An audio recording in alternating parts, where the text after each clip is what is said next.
여러분들, 요새는 또 가나의 경제가 정신 나갈 것 같죠? 우리 가나는 130억 달러만큼의 부채, 그냥 배째면 그만이야. 이자 상환을 중단하는 임시적 비상조치를 시행하겠습니다. 현재 가나는요, 2022년 12월 채무 상환 중단을 때려버리면서 가나가 진짜 디폴트로 가나 싶어요. 최근까지 어마어마한 빚에 시달리던 가나는 IMF 구제금융을 신청해 30억 달러 도장 찍으셨고요. 지금 가나 국민들은 나라를 고쳐달라고 그냥 아우성을 치고 있습니다. 그래서 오늘 영상은 도대체 이 가나라는 나라가 왜 이렇게까지 망가진 거냐, 그리고 요새 가나 경제 상황은 어떻게 돌아가고 있는 거냐, 아주 쉽고 재밌게 알아보도록 할게요. 자, 먼저요, 가나라는 나라에 대해서 아주 간략하게만 짚어보면요, 일단 이번에 월드컵 때 우리 대한민국 16강 보내주시려고 이악 물고 우루과이를 끌어내려 주셨잖아.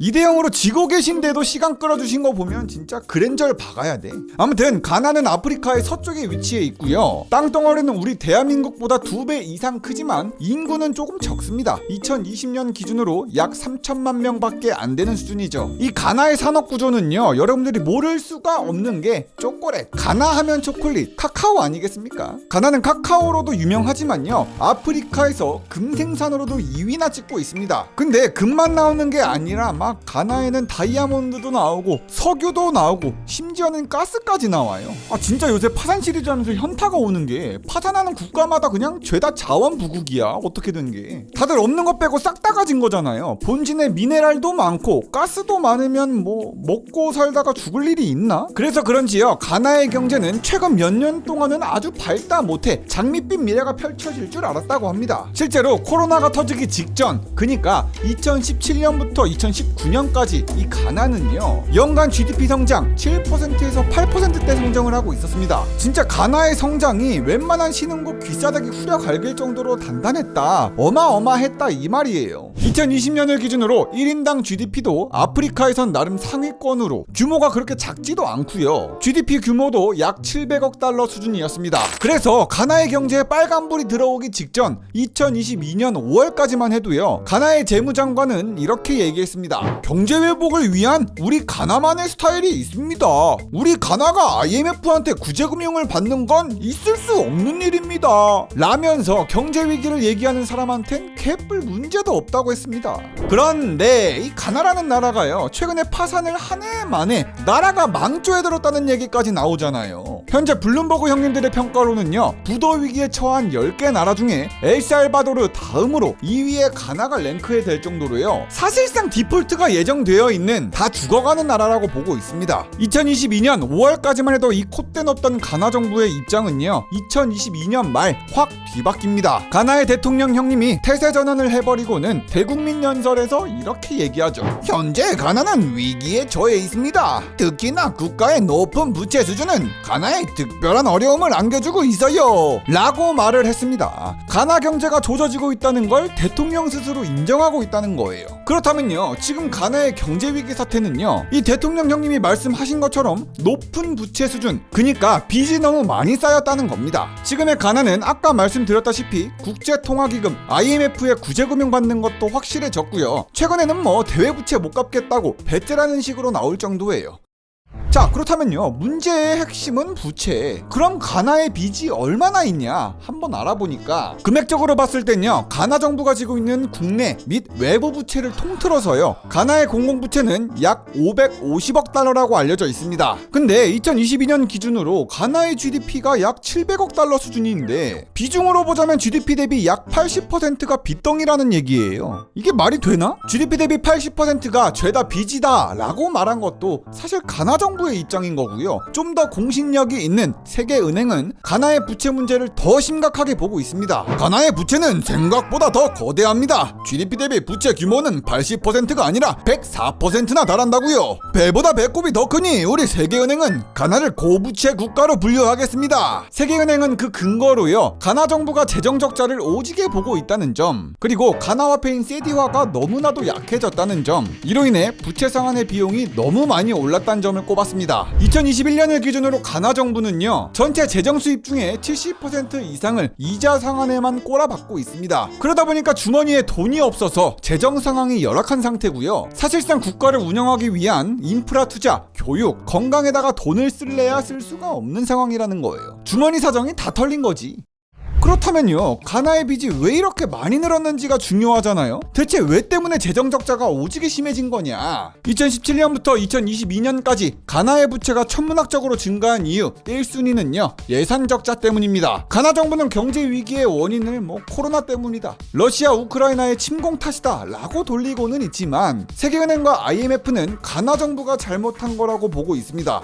가나라는 나라에 돈이 없는 것은 아닙니다. 도둑놈들이 많은 것뿐이지요 라는 게 가나의 정설이에요. 예를 들어서 가나 정부에 속해 있는 장관이 총 몇 명인지 아십니까? 우리 대한민국의 장관이 총 18명 정도 되거든요. 근데 가나의 장관은 이 수만 해도 우리나라의 6배가 넘어서 총 120명이나 됩니다. 야, 매콤해요. 월급 주느라 그냥 예산 다 털릴 지경이야. 근데 장관이 이렇게나 많다는 건 그 유지 비용도 후덜덜한 게 120명의 장관에 딸려있는 비서실, 그 고용 인원만 해도 1000명이 넘는다는 겁니다. 가나의 예산이 그냥 살살 녹는 소리가 여기까지 나요. 최근 보고서에 따르면요, 2021년 가나에서 낭비된 예산만 해도 30억 달러에 달한다고 하고요. 이는 2020년보다 36% 증가한 겁니다. 지금 이 그림을 보시면요, 가나 정부의 예산 적자는 만성적입니다. 플러스가 없어요. 플러스가 최근 10년 동안 계속 마이너스를 찍고 있고요. 문제가 됐던 2020년부터 2022년까지 약 3년이란 기간 동안은요, 예산 적자가 평소에 비해서 3배 가까이를 찍고 있습니다. 평소에는 한 자릿수 마이너스인데 이제는 두 자릿수 마이너스예요. 2020년 예산 적자는 GDP의 13.8%로 2017에서 19년 평균 4%대보다 크게 상승했습니다. 근데 예산 적자의 폭이 이렇게 커지면은 가나 정부 입장에서야 긴축을 하던가 세금을 늘리던가 해야 될 거 아니겠습니까? 근데 가나는 그런 거 없습니다. 노밖으로 미래 생각하지 않고 앞만 보고 돈을 쓰고 있어요. 예를 들어서 예산도 없어 죽겠는데 고등학교에서 무료 교육 프로그램을 추진시켰고요. 또 초중고 학생들한테는 무료 급식까지 제공했습니다. 그리고 기존에 걷던 세금도 겁나 줄여주면서 예산 적자를 메꿀 수가 없었는데, 금융, 부동산, 부가가치세, 자동차 수입관세 등등등 총 15개의 세금을 폐지했습니다. 최근 5년 사이에요. 진짜 가나 정부는 다 퍼주고 싶어서 세금까지 안 받은 거예요. 이로 인해서 가나 정부가 수입이 크게 줄어드는 바람에 예산 적자도 더 커진 거예요.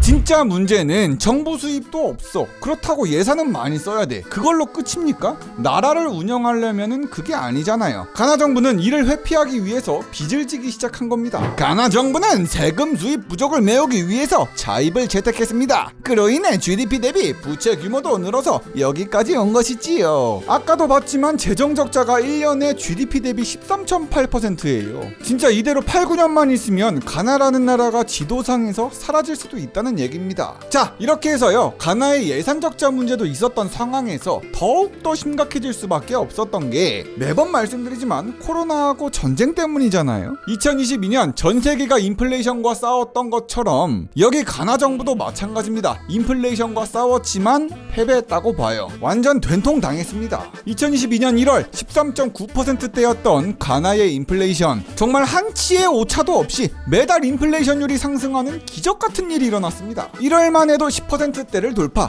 4월에는 20%, 7월엔 30%, 10월엔 40%, 기어코 12월에는 50%대를 뚫어냈습니다. 인플레이션이 완전히 이겼어요.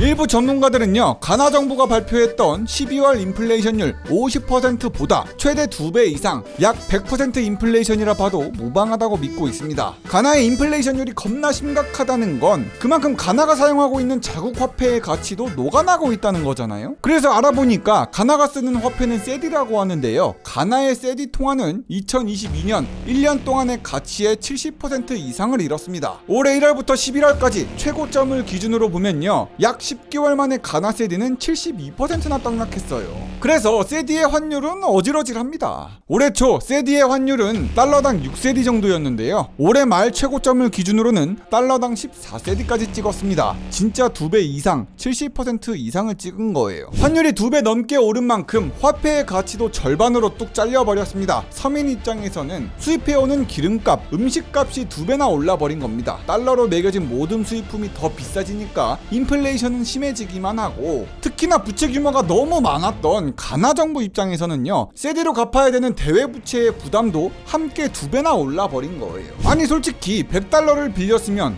평소 같으면 600세디만 있으면 갚을 수 있는데, 세디 가치가 녹아버린 지금은 1000세디 이상을 줘야 100달러를 겨우 갚을 수준이에요. 이에 가나의 재무장관은 이렇게 얘기합니다. 화폐 가치의 하락으로 인해서 가나의 부채 부담은 겁나 늘었습니다. 환율이 안정적일 때와 비교해서 약 60억 달러만큼이나 증가했어요. 결국 부채를 갚는 데 필요한 세디가 더 많이 필요해져서요, 가나의 대외 채무를 못 갚겠다느니, 혹은 아싸리 달러를 IMF로부터 빌려오겠다고 하는 겁니다. 내가 진짜 니네 IMF가 하란 대로 다 할게. 똥꼬쇼 다 할 테니까 돈 좀 빌려줘. 가나하고 IMF는 이미 협상을 다 끝낸 상황이거든요. 이미 30억 달러의 도장이 찍힌 상황이에요. 근데 IMF는 가나와 협의를 할 때요, 어떤 요구를 했냐? 우리 IMF는 가나 정부의 예산으로 쓸 돈을 빌려주는 것이 아닙니다. 니네가 당장 부채 구조를 조정해야 하니 빌려주는 겁니다. 라면서 IMF는 부채 구조 조정을 꼭 한다는 조건으로 가나에 돈을 지원하기로 합의했습니다. 가나는 아프리카에서 나름 잘 나가는 나라 중에 하나였는데 경제가 무너진 건 안타까운 일입니다. 앞으로 부채 조정한다니까 지켜볼 필요가 있겠습니다. 영상 끝까지 봐주셔서 정말 감사드리고요. 구독과 좋아요 좀 눌러달라구리.